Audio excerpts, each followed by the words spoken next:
Welcome to 50 States of Madness. Hi, everybody. I'm back. Jenna's back. And, well, Gina, too, because we kind of took a couple weeks off. Yeah, she was out of the country. Yeah. With really crappy service. Yeah, but she did text me, so I did. I was shocked for some reason that you were able to text me, which I don't know. I don't know why. Like, it was that day that there was that plane crash, and I was literally, oh my God. I was literally thinking about it, and she texted me, and I was like, oh my God. I know. I'm like, she can text me, and then I felt stupid, and you're like, yeah, I can text you. Yeah, because when I'm connected to a Wi-Fi, I was able to text people, but when you're just out and about, it was really hard. Even though I had the international plan, it's like it doesn't have very good service out there, so it was really, really hard. But that was crazy. That the day we flew in, just a couple hours later, another plane from India was going to fly into the same airport we flew into, and it ended up crashing, and it that kind of shook me a little bit. Well, yeah, that's because definitely scary. Yeah, because I'm thinking like all these people are excited to go to London, like we were. You get your bags, you're packed. You have faith that your plane's going to make it there. Your life is literally in this machine and the pilot's hands, and for something like that terribly to go wrong, it's so sad. It is. It's scary. Yeah, it is. But it's like, I don't know. I guess I'm at that age where when it's my time, it's my time. Yeah. If that's the way I'm meant to go, that's the way I'm meant to go. Yeah. We have no control over it, but but it didn't, I have to tell you, all our flights there, everywhere, we took little flights to Ireland, a little flight to Scotland, and it was the smoothest rides ever, except one of the airlines, Aer Lingus, lost all 6 of our luggage. Well, not lost, temporarily misplaced. Them. Because we knew there was going to be an issue, because when we got to the airport, they were saying the machine, the band. Oh, the turnstile? Not the that you put your luggage on and it moves it. The conveyor belt. Thank you. The conveyor belt wasn't working for them. And so they were telling everybody, just drop your bags off right here. We'll get it to the plane. I'm thinking, how are they going to get it to the plane if the conveyor belt's not working for it to take it to whatever, that neat little thing they got going on in the back of the house over there where all the bags happen to just make it to the right plane. And so we kind of knew. And when they said, like, get your luggage at turnstile, and I'm thinking the airline had to have known, like, the pilot could have at least went over the thing and said, hey, just so you know, 95% of you did not get your luggage. Yeah. So don't freak out. It'll come sometime today on one of the other flights. That's what happened to us too when we flew home from Tennessee. Yeah. We had to go back the next day to get our luggage. They offered a delivery service for us, and we took them up on it because we had 6 luggages. We left with 4. By the time we got to Scotland, we had 6, and by the time we flew home, we had 7. Oh my gosh! Yeah, my mom likes to shop, but okay, well, so does yes.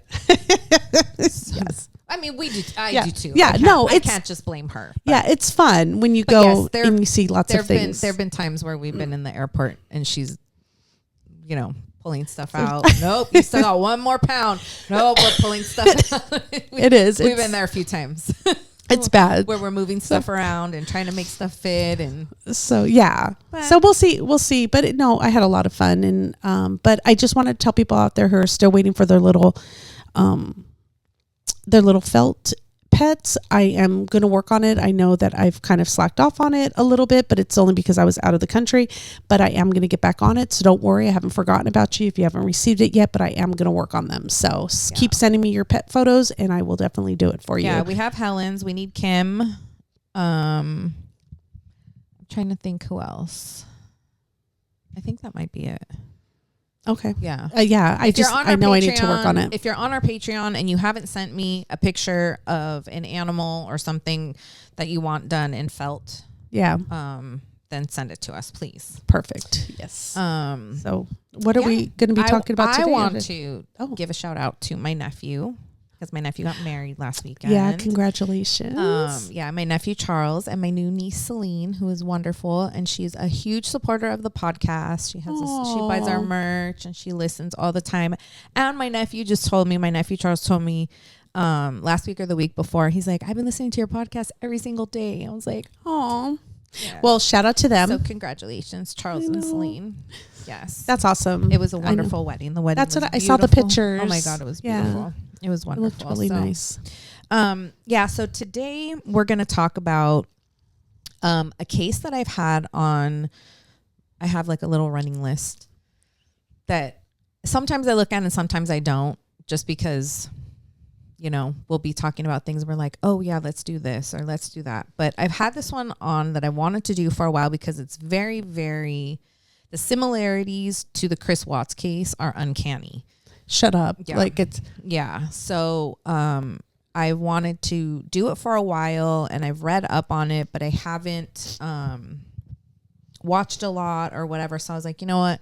I'm going to take this time to really, you know, try to deep dive into it. And it is just crazy. Well, I'm excited to hear about it. Yeah. So without further ado. Big deal. That's always went with the territory. I'll see you in Disneyland. My defense, because I am such a part of it. I mean, I obviously I'm going to bear the consequences, so why not bear the responsibility? Okay, sir, is she still alive? Are you alive? Well, last time we saw her. Mama, I killed Dean. Brian? Ma'am? Oh, what are you doing? Yes. Oh, God. Welcome to 50 States of Madness.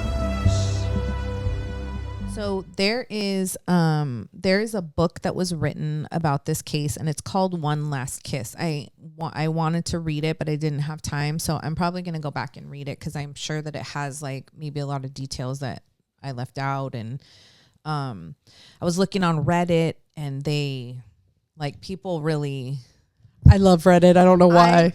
I'm really shocked that this case hasn't really got big like the Chris Watts case because I'm telling you, the similarities are uncanny.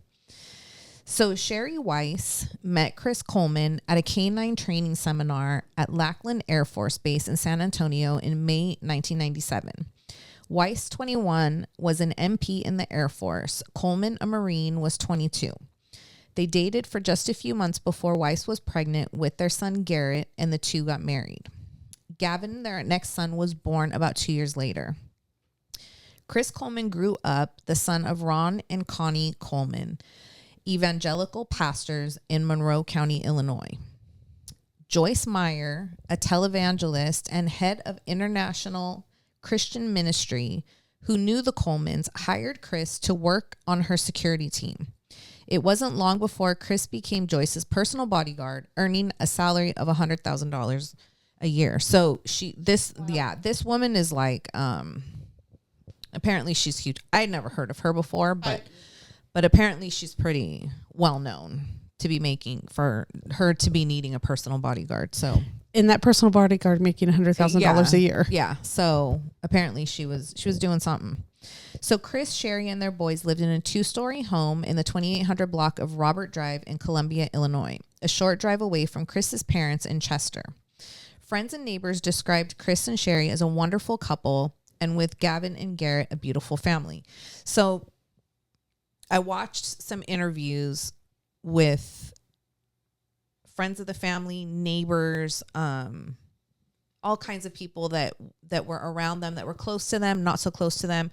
And they said that they all just thought that they were like the perfect family. Never saw anything out of the ordinary. It just looked to be perfect. And we'll put some pictures up, but if you see these two little boys, they are the most freaking adorable little boys ever. Yeah. So in mid-November 2008, a threatening email filled with obscenities was sent to Chris Coleman, Joyce Meyer, and her son. In early January 2009, Coleman reached out to a neighbor who worked for the Columbia Police Department, Detective Sergeant Justin Barlow. So this detective lived right across the street from him. And so he reached out to him, being a detective, like, hey, can you look into this for me? I've been receiving some letters, some emails. So he told this detective and the local authorities about a threatening letter that had been left in his mailbox.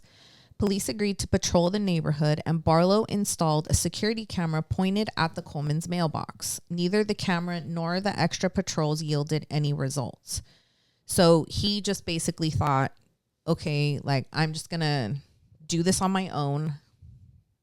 Being a detective, he was like, and remember, like, this is 2008, 2009. I don't even know when like Ring cameras came into play.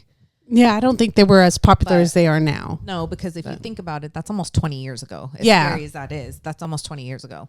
So, so he just kind of took it upon himself and said, you know what, I'm just going to put this up in front of my house and point it towards his mailbox so I can catch whoever is doing this.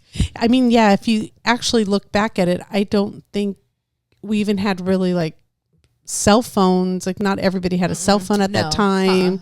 Like, it wasn't something that was as common as it is now. No, not at all. So I don't know. I'm trying to think back in 2008, what was happening and what was I doing? I'm sure they my dad passed away in 2008, and we had cell phones, but they weren't like, they're not like they are now. They didn't have cameras. They didn't have, like, there was Nextel. Yeah. What was the one? Yeah, the walkie-talkies. Yeah. So over this same period of time, Sherry would tell friends that Chris's demeanor has changed. She suspected that he was having an affair. She also confided to a friend that if something happens to me, Chris did it. That's the biggest red flag ever. If anybody ever tells you that, like, there's something, no matter how perfect the relationship looks, there's something going on for them to say that. Yes. Yeah. For somebody to say that, I mean, I feel like that's like a common thing in so many of these cases, is that you go back and they're like, oh, you know what? They said, if anything ever happened to me, look at the husband. Bill did it. Yeah. So in late April, Chris Coleman contacted local police again about another note with threats against his family.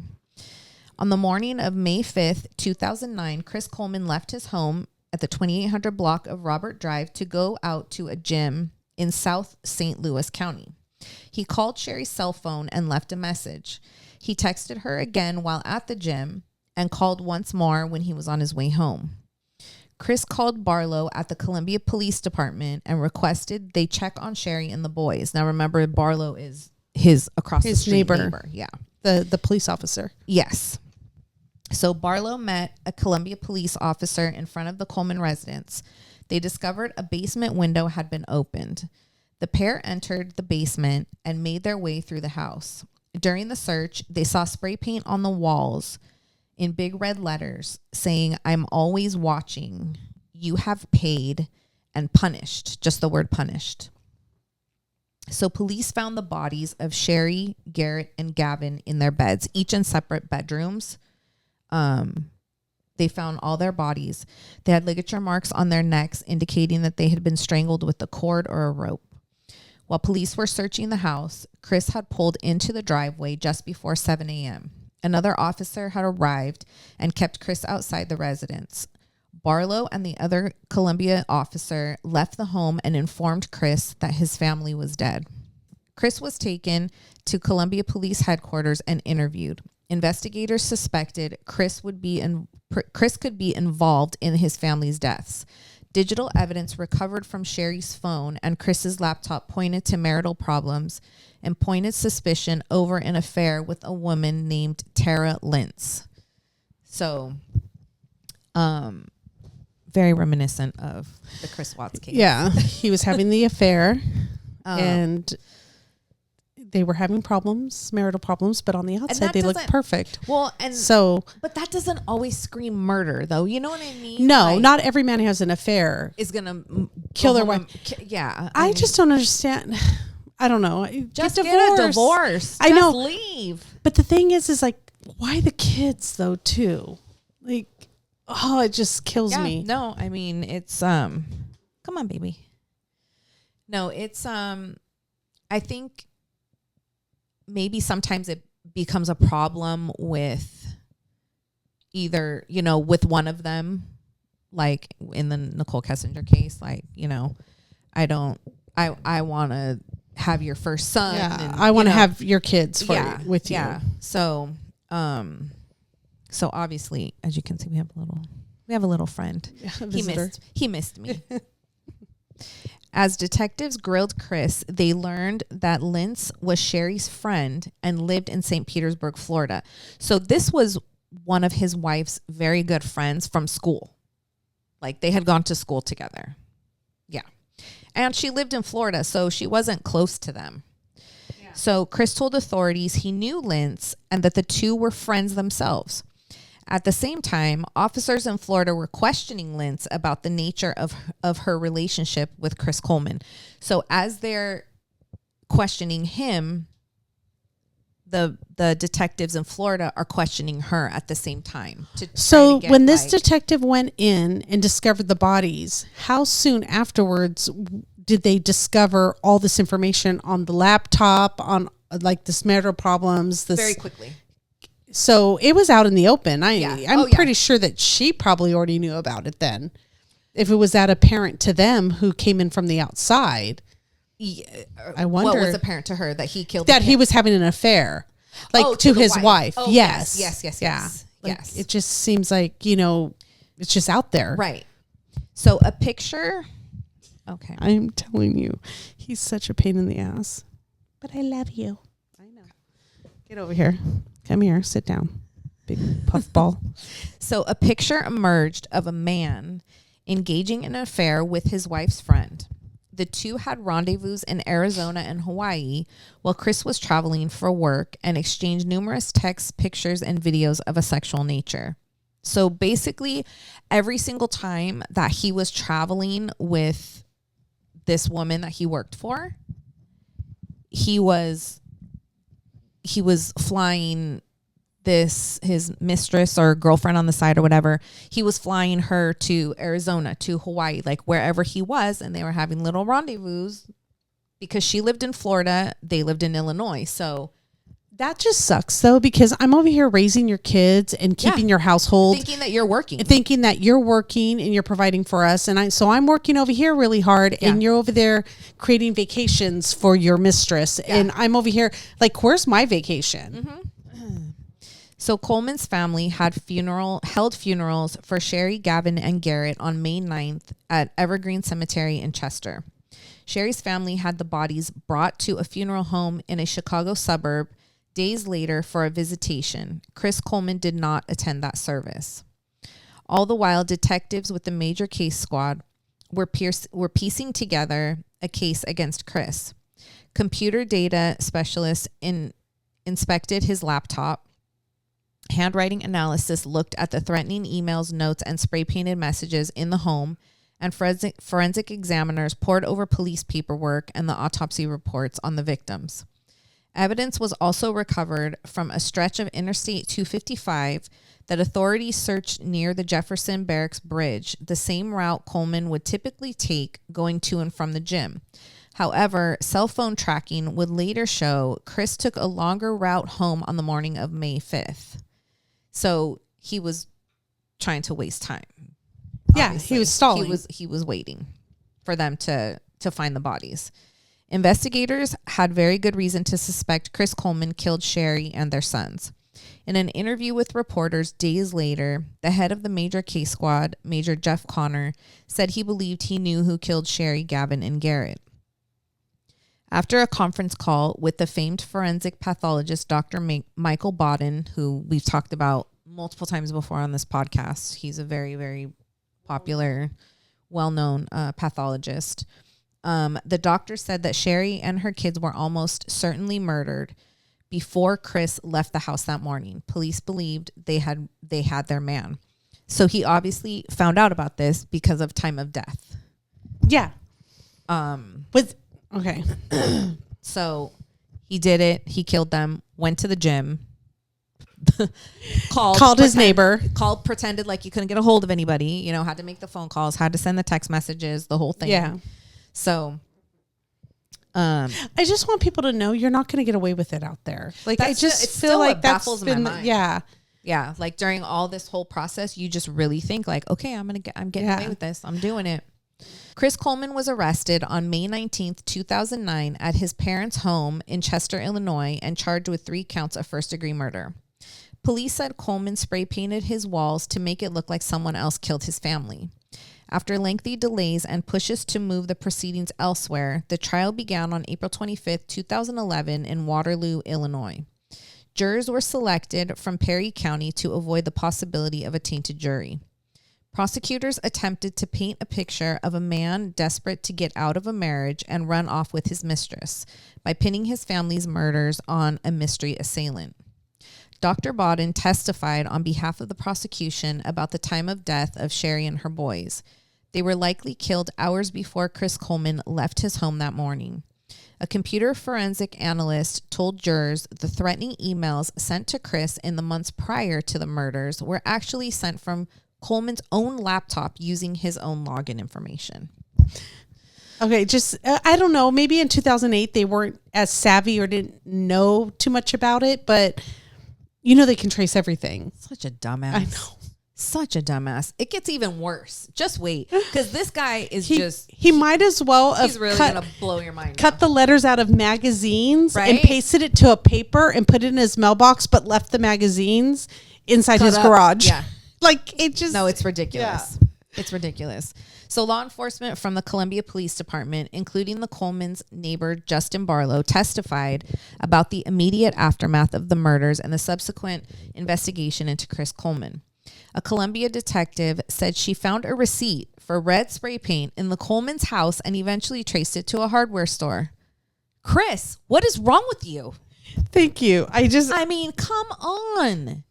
It doesn't take a seasoned murderer to figure this out. No, we could have figured out this case on all the clues he left behind. Come on. Let me go buy some red spray paint that I'm going to spray paint my walls with, and I'm just going to leave the receipt right here on the desk for you in case you need to see where it came from. Jesus. Let me guess. They went to the hardware store and they looked at the video recordings and it was Chris that was buying the spray paint. Like they needed that evidence, but it just cracks me up. Joyce Meyer made a recorded testimony, which was played before the court. She had not known of the affair, but hinted that Coleman might have been fired had she known about his infidelity. However, she also said that her ministry employed people who've been divorced. So apparently they were, very particular about people going through divorce. They don't who they hire. So maybe that's so okay. I mean, but you're not okay with people being divorced or being unfaithful, but you're okay with somebody getting make this make sense. Whatever. I don't know. So prosecutors also called Tara Lentz to the stand. Lentz, who was ordered to travel from Florida to St. Louis to testify, told jurors she and Chris met and began their affair in November of 2008. She said Chris planned on leaving his wife for her and he had given Lentz a promise ring during their affair. Lentz testified that Chris said he was going to serve Sherry divorce papers on May 4th or 5th. So instead he murdered her, I guess. He was like, nah, forget the divorce papers. That'll take too long. I'm just going to offer instead. Yeah. So it sounds like they both had two different ideas of what this relationship was, because according to him, they were just friends, but she had a promise ring. Yeah. No, I don't think she was confused. Yeah. So I don't think it was her at all. So the defense maintained that someone had hacked Coleman's computer to send threatening messages and snuck into the family's home on the morning of May 5th to commit the murders. Chris Coleman did not take the stand during this 9-day trial. Smart, but that was probably the smartest thing he could have done.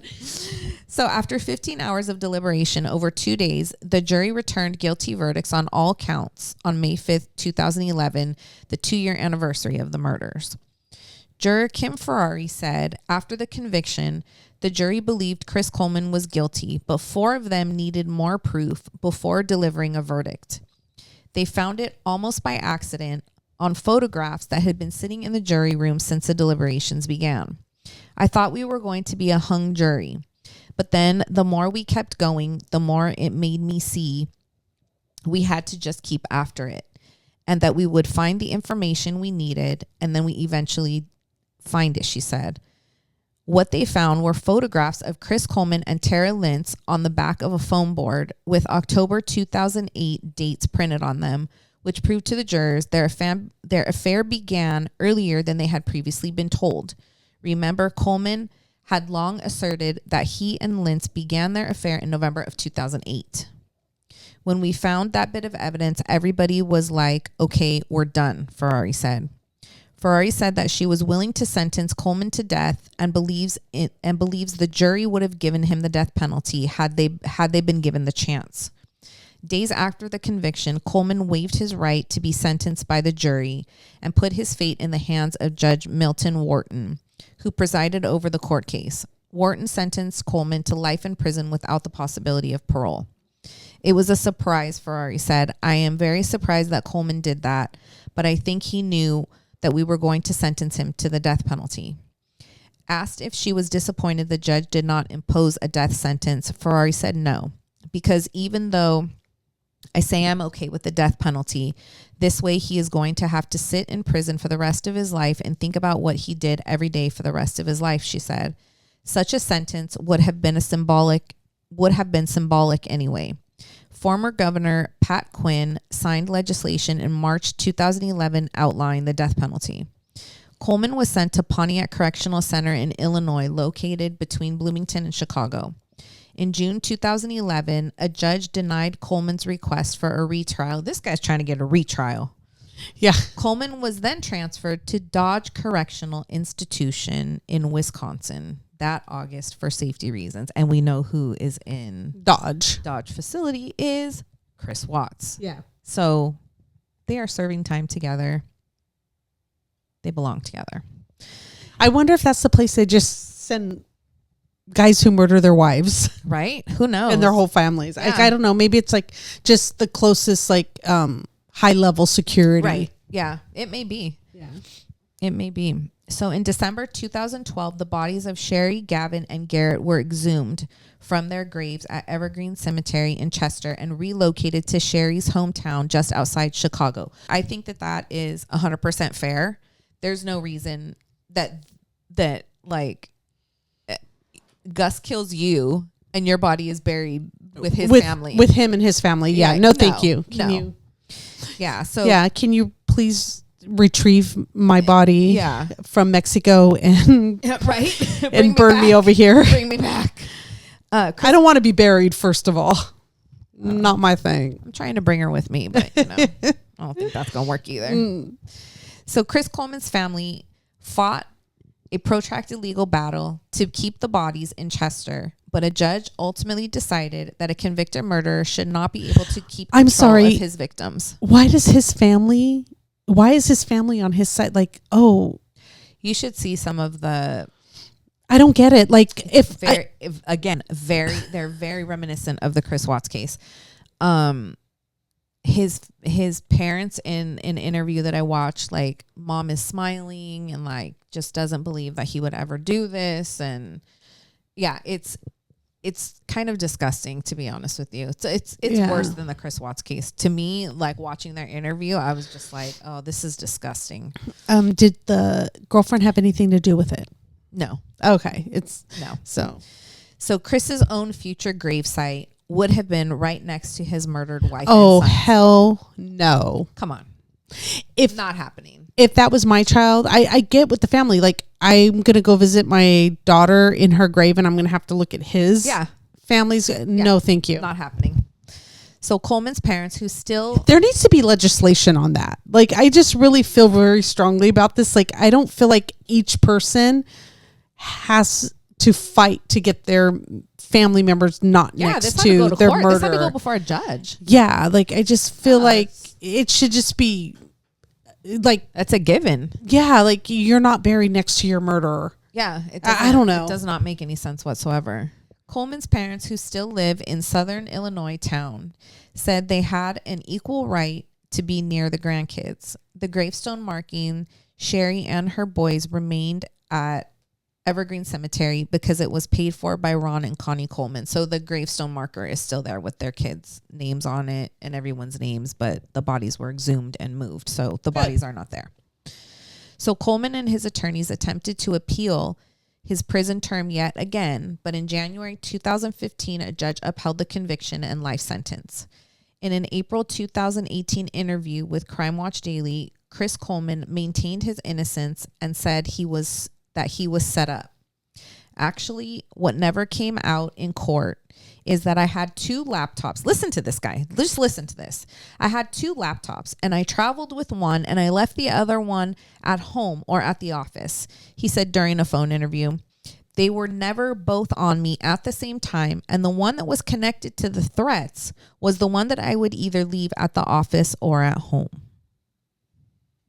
So he's claiming that somebody went into his laptop and sent these threatening emails. Yes. And is setting him up. He never had both of them on his person at the same time. Sir, you were having and I'm not saying every man who has an affair kills their wife, but sir, you were having an affair. The messages came from your email. You bought red spray paint. You found the receipts were there. It matches the red spray paint on the wall. Like, what more evidence do we need? And they were murdered before you left for the gym. Yes. So what, you didn't see the perpetrator before you left to the gym? Like you didn't see them dead before you left? Like, I don't get it. What was the motive? Yeah. Yeah, it doesn't make sense.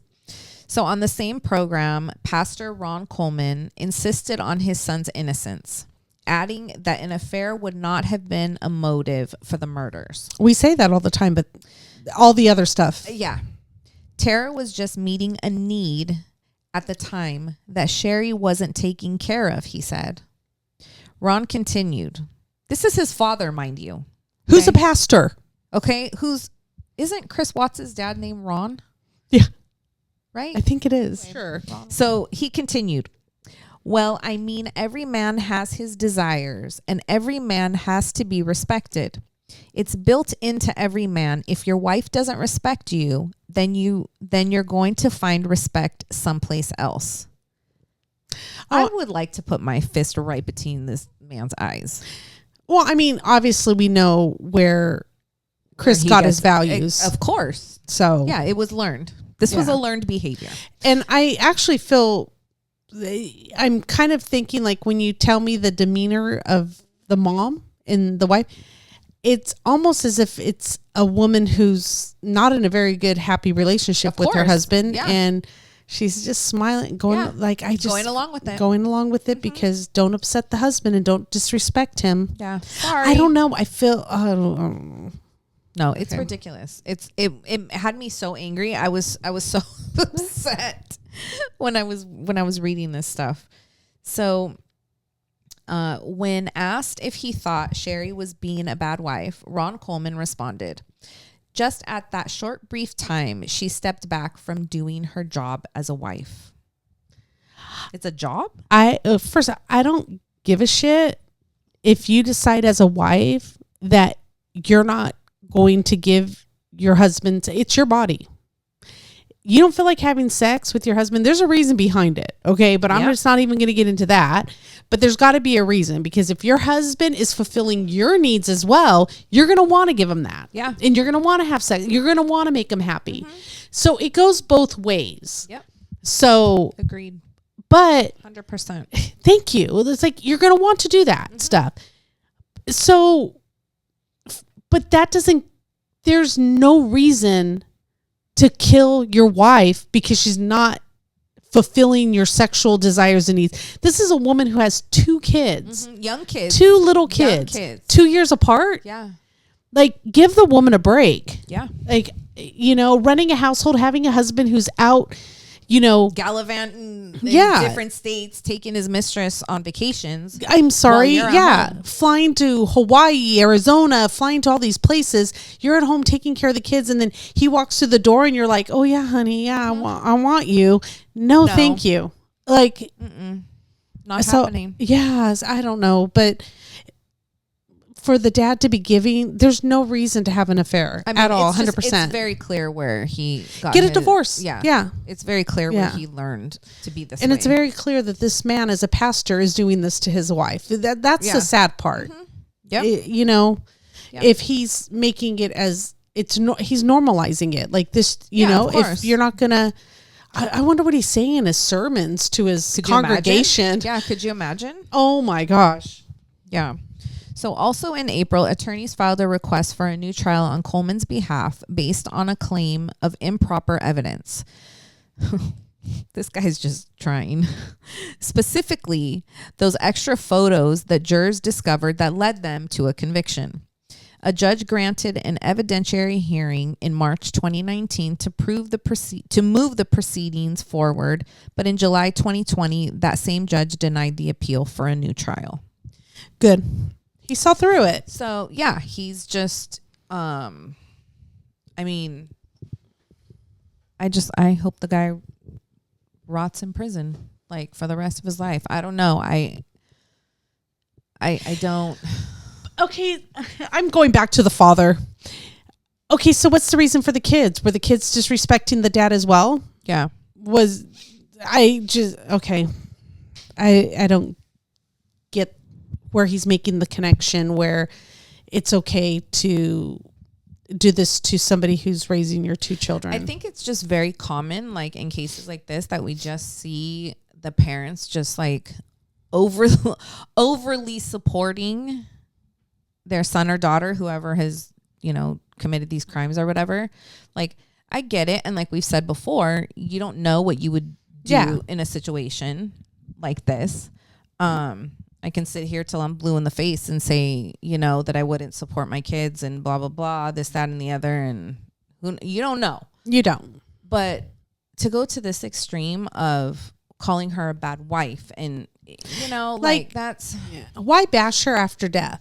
Like she was murdered, and it doesn't matter if you believe that your son did it or not, or if you had an affair. It doesn't She was matter. murdered, so there's no reason for her to be murdered. Like, there's nothing that makes it right. No, none of them deserve this. Yeah, but to talk bad on the dead, even if you really believe your son didn't do it, and let's say the son didn't do it and they got the wrong person, you're still going to talk shit on the wife. She's not here to defend herself. You don't know anything about their relationship. So, you know, the best thing is to come out and say, you know what, my son fucked up. He had an affair, which he shouldn't have done, but that's not a reason for murder. And that's it. Yeah, that's it. Like, that's not a reason to connect him to a murder. Yeah. But why are you going to talk shit about the wife? I don't get it. I think they think in the moment that that's going to make things better or make their child look better or make, you know, I don't know. No, it only makes you look like an asshole. Yeah. So I mean, that's what it did to Chris Watts' parents. I mean, made them, they talk shit about Shanann and so, and it's, the cases are so very similar. It's just, it was really crazy to me when I had originally heard about this case. It's probably been over a year since I heard about this case. And it's just been like kind of just sitting there in my phone. And it's funny how it didn't get the same media attention. I know, especially with him with the red spray paint and him trying. And I mean, I think pretty much the only difference is that this mistress was not involved. I mean, allegedly. Well, I mean, you don't know what she said to him behind closed doors or, you know. But, right, but I don't think she was physically involved in the murders where the Chris Watts case, I think Nicole Kessinger was. So is she still with him?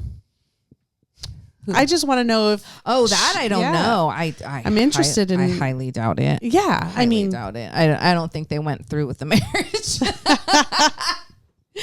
And the thing is, if he can kill your friend, because I don't know. I would hope to God that you wouldn't consider me a friend if I went after your man or you went after mine. Like, but like, what would make you think he wouldn't kill you? Yeah, no, that's what I'm like. He's gonna kill his wife and his children, and you don't think he's gonna kill you?